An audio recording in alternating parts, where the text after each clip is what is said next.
একজন মা তার ছেলেকে লেকের পানিতে হারিয়ে ফেলার পর থেকে ডিভোর্সি আর একাকী জীবন বেছে নিয়েছিল। তার ছেলের মৃতদেহ কখনো খুঁজে পাওয়া যায়নি, ফলে এই মায়ের জীবনে ছিল এক অমীমাংসিত রহস্যের নীরব বেদনা। কিন্তু 9 বছর পরে একদিন সে স্কুলের সামনে একটি কিশোর ছেলেকে দেখতে পায়, যার সব বৈশিষ্ট্য মিলে যাচ্ছিল তার হারিয়ে যাওয়া ছেলের সাথে। পুলিশের পুনরায় অনুসন্ধানে অস্বীকৃতি আর পরিবারের অসহযোগিতা ও সন্দেহ তাকে অসহায় করে তোলে। ফলে সত্য খুঁজে বের করার জন্য শুরু হয় এই মায়ের একাকী বিপজ্জনক এক জার্নি, যে জার্নিতে রয়েছে সাসপেন্স, ড্রামা, ইমোশন আর একের পর এক অবিশ্বাস্য সব টুইস্ট। দ্য ড্রাউনিং একটি ব্রিটিশ 4 এপিসোডের television thriller drama mini series. এটি 2021 সালে চ্যানেল 5-এ সম্প্রচারিত হয়। জোডি চরিত্রে অভিনয় করেছেন জিল হেইফেনি।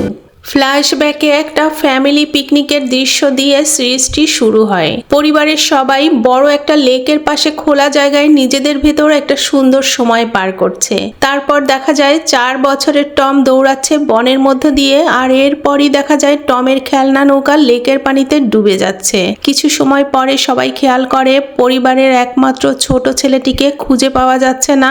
আনন্দের মুহূর্তগুলো এক নিমেষে পরিণত হয় বিষাদে আর উৎকণ্ঠায়। লেকের পানি ও জঙ্গল সর্বত্র খুঁজেও বাচ্চার শরীর উদ্ধার করা যায় না। এই ঘটনার পর 9 বছর পার হয়ে যায়।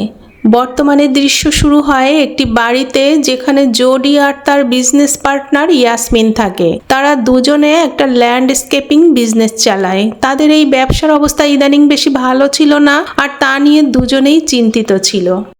জোডি ওয়ালস সকালে ঘুম থেকে উঠে তৈরি হয়ে গাড়ি নিয়ে বেরিয়ে পড়ে। এ সময় গাড়িতে ফোনে এসে এক ক্লায়েন্টের সাথে জরুরি বিজনেস কলে ছিল। কথা বলতে বলতে রাস্তার পাশে একটি ছেলের দিকে চোখ পড়তেই তার কথা হারিয়ে যায়। রাস্তার পাশে কিশোর ছেলের উপরে তার চোখ আটকে গেলে সে গাড়ি থামিয়ে নেমে পড়ে।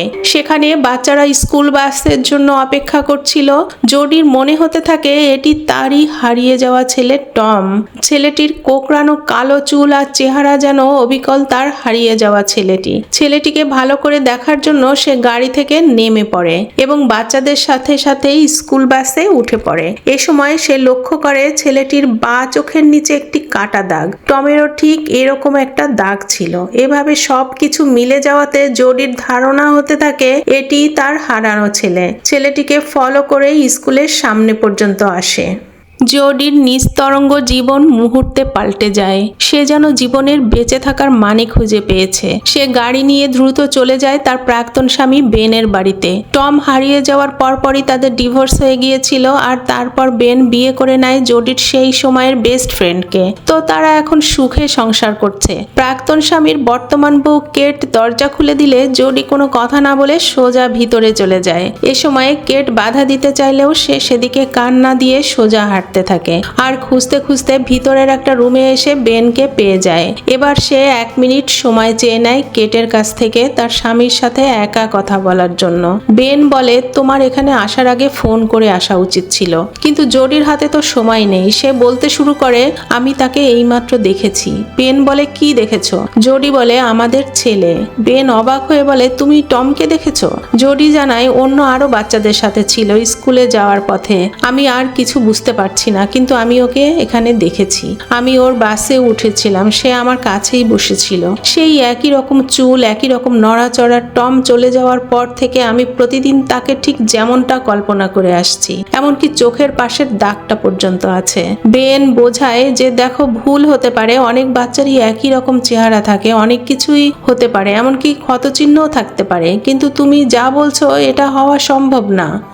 জোডি বলে, আমি স্কুলের গেট পর্যন্ত তার পেছন পেছন গিয়েছি যেন আমি তাকে হারিয়ে না ফেলি। এটা টম। বেন বলতে থাকে, সে মারা গেছে। জোডিও বলে, তুমি জানো যে তার দেহ কখনো খুঁজে পাওয়া যায়নি? বেন বলে, আমাদের ভাগ্য পরিবর্তন করার জন্য আমাদের কিছুই করার নেই। এই বিষয়টা ভুলে যাওয়ার জন্য আমাদের একটা উপায় খুঁজে বের করতে হবে। জোডি কান্না ভেজা চোখে বলতে থাকে, আমি জানি না সে এতদিন কেমন ছিল অথবা কোথায় ছিল, কিন্তু এটা টম, বিশ্বাস করো। জোডি চলে গেলে ছেলে কেট জোডি আসার কারণ জানতে চায়।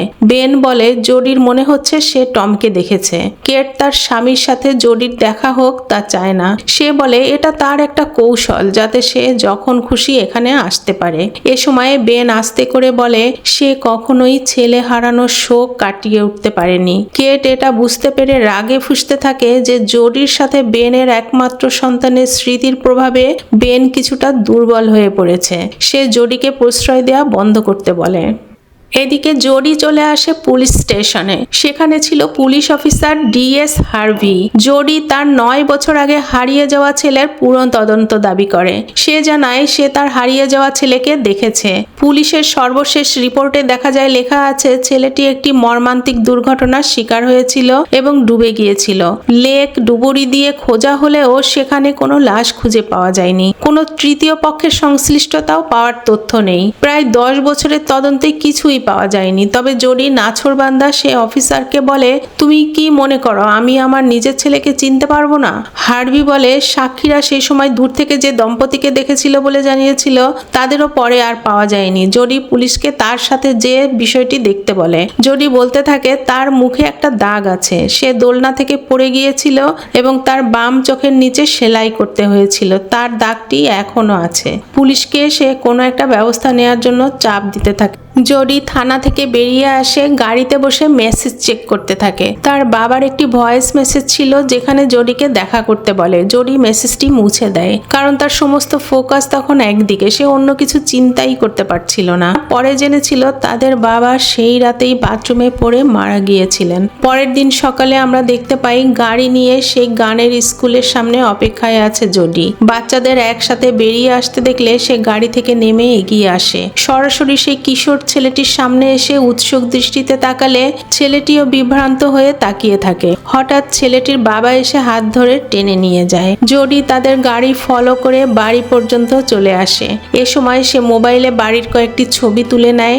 বাড়িতে ফিরে ছবিগুলো খুঁটিয়ে দেখতে থাকে। তাছাড়া সে ওয়েবসাইট সার্চ করে ওই মিউজিক স্কুলে পার্ট টাইম শিক্ষক পোস্টের জন্য আবেদন করে দেয়।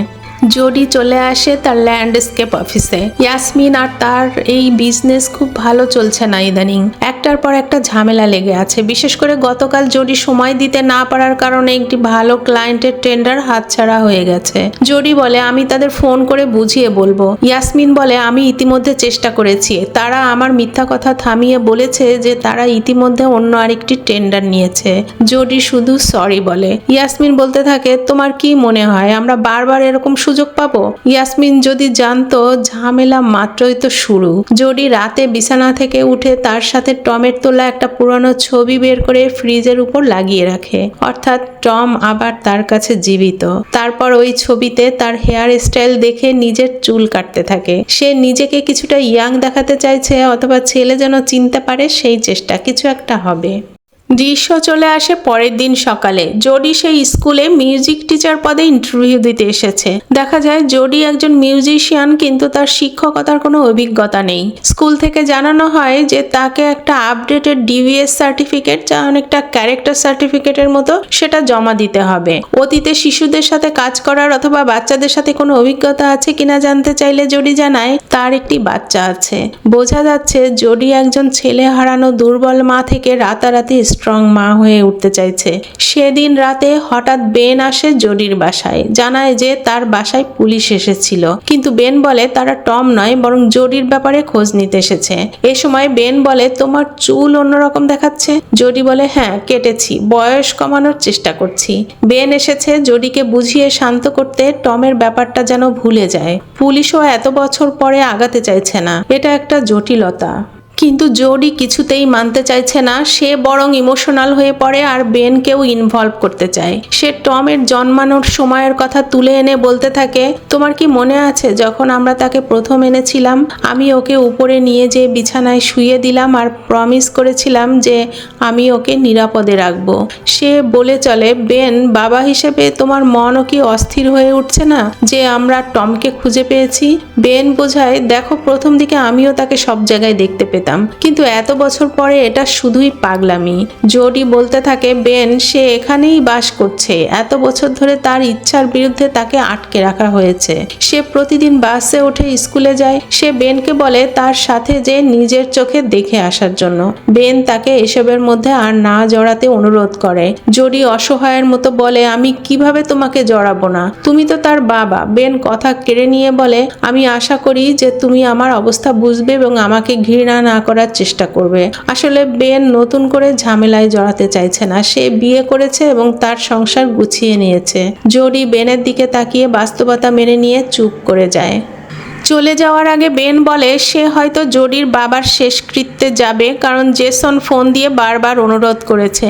জোডির বাবা মারা গেছে আর এই কারণে জেসন জোডির ভাই কয়েকদিন ধরেই জোডির সাথে যোগাযোগ করার চেষ্টা করছে। ফোন দিচ্ছে কিন্তু জোডি চাইছে না তাদের সাথে কথা বলতে। তবে বেন চলে যাওয়ার পরে এই প্রথম জোডি তার বাবার কথা মনে করে কাঁদতে শুরু করে। জোডি পরের দিন আবার মিউজিক স্কুলে আসে। মিউজিক কোচিং নিয়ে কিছু লিফলেট এনেছে, সেগুলো বিভিন্ন দেয়ালে লাগায়। আসলে লিফলেট তো উপলক্ষ। জোডি এসেছে তার খুঁজে পাওয়া ছেলেকে দেখার জন্য। এ সময় জোডিকে স্কুল প্রেমিসে দেখতে পেয়ে মিস্টার ম্যাকেনজি ছুটে আসে আর স্পষ্টভাবে জানিয়ে দেয় যে ডিভিএস সার্টিফিকেট না হওয়া পর্যন্ত স্কুলে তার প্রবেশ করা উচিত নয়। জোডি বলে আমি কেবল কয়েকটি লিফলেট লাগাচ্ছিলাম, আচ্ছা আমি চলে যাচ্ছি। জোডি তার বিজনেস অফিসে ফিরে ইয়াসমিন আর তার জন্য কফি নিয়ে বাগানে এসে বসে। জোডি জানায় তার বাবা মারা গেছে। ইয়াসমিন অবাক হয়ে জানতে চায় কবে, কারণ জোডিকে দেখে কিছু বোঝার উপায় নেই। জোডি জানায় 1 সপ্তাহ আগে। ইয়াসমিন আরও অবাক হয়ে বলে কি বলছো তুমি? জোডি তার বাবার মৃত্যু নিয়ে মজা করে। জাস্ট এটা শিওর হচ্ছিলাম যে সে আসলেই ফিরে আসছে না। ইয়াসমিন তাকে জড়িয়ে ধরে আর বলে তুমি অদ্ভুত হলেও আমি তোমাকে ভালোবাসি।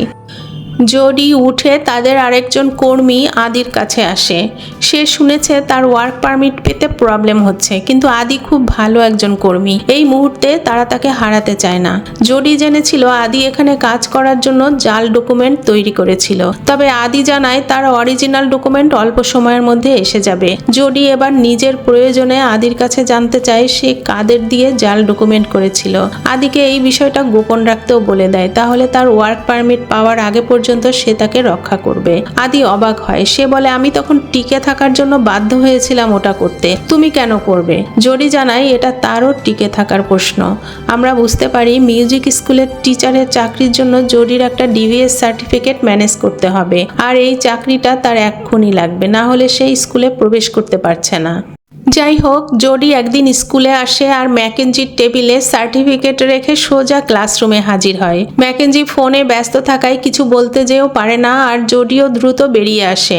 সে দেখে ছেলেটি একা গিটার প্র্যাকটিস করছে, ক্লাসে এখনো কেউ আসেনি। ছেলেটির কাছে যেতে যেতে জোডির আবেগতাড়িত মন অজান্তেই টম বলে ডেকে ওঠে। ছেলেটি কারো উপস্থিতি টের পেয়ে ঘুরে তাকায় আর জোডিকে দেখে হাসি মুখে নিজের নাম বলে, আমি ড্যানিয়েল। জোডি যেন বাস্তবে ফিরে আসে। পুরো নাম জানতে চাইলে সে বলে ড্যানিয়েল ট্যানার। সে সময় অন্য ছাত্রছাত্রীরা ক্লাসে চলে আসে আর জোডি নিজের পরিচয় দিয়ে শিক্ষক হিসেবে প্রথম ক্লাস শুরু করে। ক্লাস চলাকালীন জোডি তীক্ষ্ণ দৃষ্টিতে ড্যানিয়েলকে লক্ষ্য করতে থাকে। ক্লাস শেষে সবাই বেরিয়ে যেতে থাকলে ড্যানিয়েল তার গিটার ব্যাগে গুছিয়ে রাখছিল। জোডি জানতে চায় সে কতদিন ধরে বাজাচ্ছে। ড্যানিয়েল বলে আমি আসলে জানি না, 2 বছর হয়তো 3 বছর হবে। কে তোমাকে শিখিয়েছে? জানতে চাইলে ড্যানিয়েল বলে বেশিরভাগ সময় ইউটিউব দেখে শিখেছি। কেন, এটা কি খারাপ শোনাচ্ছে? জোডি জানায় একদম ঠিক আছে। জোডি জানতে চায় তুমি কি সিরিয়াসলি মিউজিক শেখার কথা ভেবেছো? ড্যানিয়েল জানায় তার বাবা মনে হয় না রাজি হবে। তোমার মা কিছু বলবে না? ড্যানিয়েল জানায় তার মা নেই, শুধু সে আর তার বাবা। জোডি বলে ঠিক আছে, আচ্ছা যদি কখনো ভেবে দেখো তাহলে। এ সময় অফিসের স্টাফ মিস তাউন জোডিকে থামিয়ে জানতে চায় এখানে কি হচ্ছে। জোডি বলে আমরা সবেমাত্র একটা লেসন শেষ করেছি। মিস তাউন মনে করায় দেয় যে কাগজপত্র না আসা পর্যন্ত কারো সুপারভিশন ছাড়া জোডির পড়ানোর কথা না। জোডি বলে হ্যাঁ, তবে আমরা ড্রামার ছাড়াই প্র্যাকটিস করছিলাম আর মিস্টার ম্যাকেনজির টেবিলে আমার ডিভিএস সার্টিফিকেট জমা দেয়া আছে। বোঝাই যাচ্ছিল জোডির এই অতি আগ্রহী মনোভাব স্কুল অ্যাডমিনিস্ট্রেশন ভালোভাবে নিচ্ছিল না। যদিও এতে জোডির যেন কিছুই যায় আসে না। ক্লাস শেষে জোডি স্কুল থেকে বেরিয়ে আসে। সিন কাট হলে আমরা দেখি অবশেষে জোডি তার বাবা ফ্র্যাঙ্ক ওয়ালসের ফিউনারেলে এসেছে। সে চার্চে ঢুকে পিছনে বসলে শব্দ পেয়ে ভাই জেসন আর তাদের মা পেছন ফিরে দেখে। দেখা যায় সেখানে তার প্রাক্তন স্বামী বেন আর তার স্ত্রীও এসেছে। ফাদারের বক্তব্য শেষ হলে পরিবারের সবাইকে মাঠে কথা বলতে দেখা যায়। জেসন বোনকে জিজ্ঞাসা করে ঠিক আছে কিনা। জোডি মাথা নাড়ায়, কিন্তু তাদের মাকে একটু বাঁকা সুরে বলতে শোনা যায় সে খুব ভালো আছে। জোডি তার মায়ের কাছে বাবার মৃত্যুর জন্য দুঃখ প্রকাশ করে, কিন্তু তার মা এটা নিয়ে ব্যঙ্গ করলে জোডি কথা না বাড়িয়ে বিদায় বলে চলে যেতে থাকে। ভাই জেসন তার মায়ের মানা সত্ত্বেও জোডির পিছন পিছন আসে, জানতে চায় তুমি আর বাড়িতে ফিরবে না। জোডি বুঝিয়ে দেয় মা চেয়েছিল তার বাবার শেষকৃত্যে ছেলেমেয়েরা সবাই উপস্থিত থাকবে, তাই জোডি এসেছে, ব্যাস এটুকুই। জেসন বলে দেখো বাবা সম্পর্কে তোমাকে আমার কিছু বলার আছে। জেসন জানায় অফিসিয়ালি বাথরুমে তার হার্ট অ্যাটাক হয়েছিল, কিন্তু আনঅফিসিয়ালি রিপোর্টে তার রক্তে অ্যালকোহল এবং অ্যান্টি ডিপ্রেশন ওষুধের উপস্থিতি পাওয়া গেছে। জোডি বলে মৃত্যুর আগে সে আমাকে ফোন করার চেষ্টা করেছিল, আমার ফোনে কিছু ভয়েস মেসেজ পাঠিয়েছিল। জেসন আগ্রহী হয়ে জানতে চায় সত্যি সে কি বলল। জোডি বলে জানি না, আমি ওগুলো মুছে ফেলেছিলাম। জেসন তার বোনকে বলে তুমি যখন বাবার দিক থেকে মুখ ফিরিয়ে নিলে, তাকে অ্যাভয়েড করতে লাগলে, তখন সত্যি তার মন ভেঙে গিয়েছিল। এ সময় জোডি রেগে যায় এবং বলে মোটেই না, আমরা সবাই সেদিন লেকের ধারে ছিলাম, তবুও টমকে খুঁজে না পাওয়ার জন্য বাবা সব সময় আমাকে দোষারোপ করত। আর এখানে আমরা বুঝতে পারি ছেলে ডুবে যাওয়ার ঘটনা এই পারিবারিক দ্বন্দ্বের কারণ। পরিবার সব দোষ চাপায় জোডির উপর, আর জোডি মা বাবা ভাই সবাইকেই দায়ী ভাবে, কারণ তারা কেউ বলতে পারেনি টম কেমন করে হারিয়ে গেল। আর সে কারণেই দূরত্ব বাড়তে থাকে। ওই ঘটনার পরে জোডি পরিবার থেকে বিচ্ছিন্ন থাকে আর বেনের সাথেও ডিভোর্স হয়ে যায়। আর সে কারণেই তার বাবা বারবার চেষ্টা করলেও জোডি ফোন ধরেনি। দৃশ্য চলে আসে পরের দিন সকালে। জোডি মিউজিক স্কুলে চলে আসে আর ক্লাসের দিকে যাওয়ার সময় ড্যানিয়েলকে লকার চেক করতে দেখে আড়ালে দাঁড়ায়। ড্যানিয়েল কয়েকটি লকার খোলার পরে একটি লকারে মোবাইল ফোন পায়। ফোনটি হাতে নিয়ে ঘুরে দাঁড়াতেই জোডির মুখোমুখি হয়ে একটু অপ্রস্তুত হয়ে পড়ে, তারপর ক্লাসে চলে যায়। জোডি নিচে নেমে এলে দেখতে পায় প্যারেন্টস ডে ইভেন্টে অনেক অভিভাবক এসেছেন। এ সময় একজন ভদ্রলোক এগিয়ে এসে পরিচয় দেয় মিস ওয়ালস, আমি মার্ক ট্যানার, ড্যানিয়েলের বাবা। তুমি কি অনেক দিন ধরে এখানে পড়াচ্ছ? তুমি একমাত্র শিক্ষক যার কথা ড্যানিয়েল বাড়িতে বলেছে। জোডি জানায় ড্যানিয়েল একজন প্রমিজিং আর্টিস্ট, আর সঠিক গাইড পেলে সে অনেক দূর যেতে পারবে। মার্ক ট্যানার কৌতূহলী হয়ে বলে সত্যি? জোডি সাহস করে বলে ফেলে তুমি যদি চাও স্কুলের পরে আমি ওকে শেখাতে পারি, তবে ড্যানিয়েলের বাবা মনে করে এতে পড়াশোনার ক্ষতি হবে। জোডি অনেকভাবে চেষ্টা করে মিস্টার মার্ককে কনভিন্স করতে, কিন্তু মার্ক বিনয়ের সাথে প্রত্যাখ্যান করে, এরপর বিদায় নিয়ে নেয়।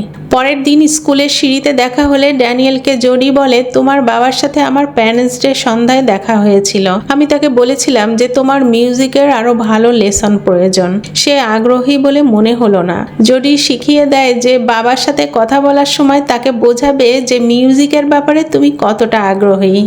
সেই সন্ধ্যায় দেখা যায় জোডি ড্যানিয়েলের বাসায় এসে উপস্থিত হয়। ট্যানার তাকে দেখে খুব অবাক হয়, সে জানতে চায় কোনো সমস্যা।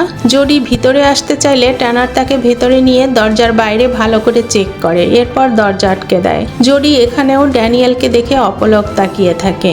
আর এখানেই শেষ হয় প্রথম এপিসোড। 4টি এপিসোডের সবগুলো ভিডিও একসাথেই আপলোড করা হয়েছে। কমেন্ট বক্সে লিঙ্কও থাকছে। কাহিনী বুঝতে হলে সবগুলো এপিসোডই দেখতে হবে, কাজেই অপেক্ষা ছাড়াই পুরো সিরিজ দেখে নাও এক্ষুনি। ভিডিও সম্পর্কে যে কোনো মতামত কমেন্ট করে জানিয়ে দিও। আর অসাধারণ সব মুভি আর সিরিজ এক্সপ্লানেশন দেখতে চাইলে চ্যানেলটি সাবস্ক্রাইব করে রাখতে পারো।